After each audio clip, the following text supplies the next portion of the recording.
चलिए देखिए, अभी का हमारा टॉपिक जो है यह है समास। समास में कौन सा समास देखना है? अभी कर्मधारय समास अभी डिफिनेशन के साथ बताएंगे और ट्रिक पे भी बताएंगे कर्मधारय समास को कैसे पकड़ना है।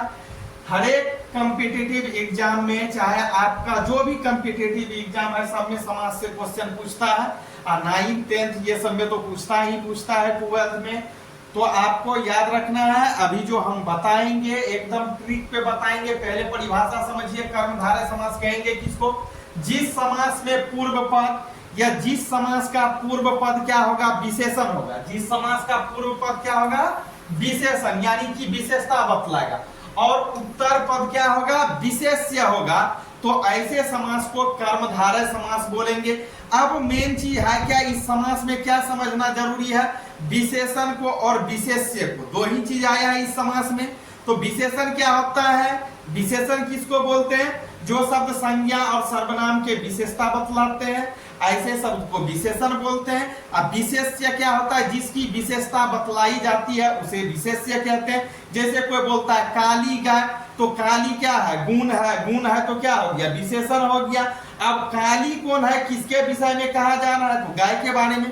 तो विशेष्य क्या हो गया? गाय हो गया। तो समझिए यहाँ पे ट्रिक के माध्यम से अब कर्मधारय समास को क्या होता है? विशेषता बतलाने वाले समास को ही कर्मधारय समास कहते हैं। जिस समास में विशेषता बतलाया जाता है ऐसे समास को कर्मधारय समास बोलेंगे। फॉर एग्जाम्पल से पकड़िए, काली मिर्च, यहाँ दो पद आया।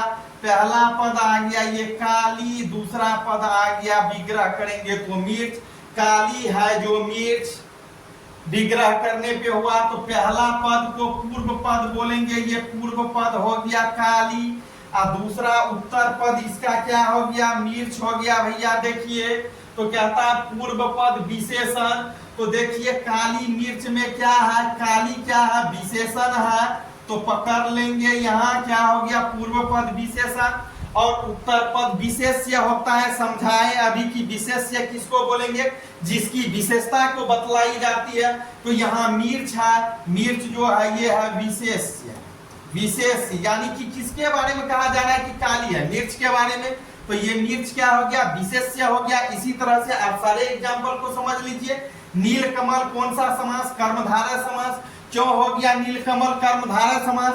क्योंकि पहला पद क्या है? ये नील जो है गुण है, ठीक ना। दूसरा क्या है? कमल है। और इसकी क्या हो रही है? विशेषता बतलाई जा रही है, इसलिए हो गया। आगे दिया पीतांबर, पीत है जो अंबर, अर्थात पीतांबर। पीतमिस होता है पीला। पीला क्या हो गया? मेरा गुण हो गया। अंबर क्या हो गया? विशेष्य हो गया। फिर आगे दिया हुआ चंद्रमुखी। आगे दिया हुआ चंद्रमुखी, चंद्र के समान मुख, यानी जिसका मुख किसके समान है? चंद्र के समान है, चंद्रमा के समान है। तो चंद्र क्या हो गया? ये पहला पद हो गया। और ये पहला पद क्या हो गया? मेरा क्या है? विशेषण है। और दूसरा पद किसके विषय में कहा जा रहा है? मुख के बारे में। मुख हो गया तो मुख्य हो गया विशेष्य। और इससे पहले वाले शब्द जो हो गया वो क्या हो गया? विशेषण हो गया। तो आप समझ गए होंगे। अगर आप समझ गए तो कमेंट, लाइक और शेयर अवश्य कीजिए, ताकि फिर पुनः अगले समास के भेद को हम लेकर के आएंगे आपके पास। तो मिलते हैं फिर कभी। ओके।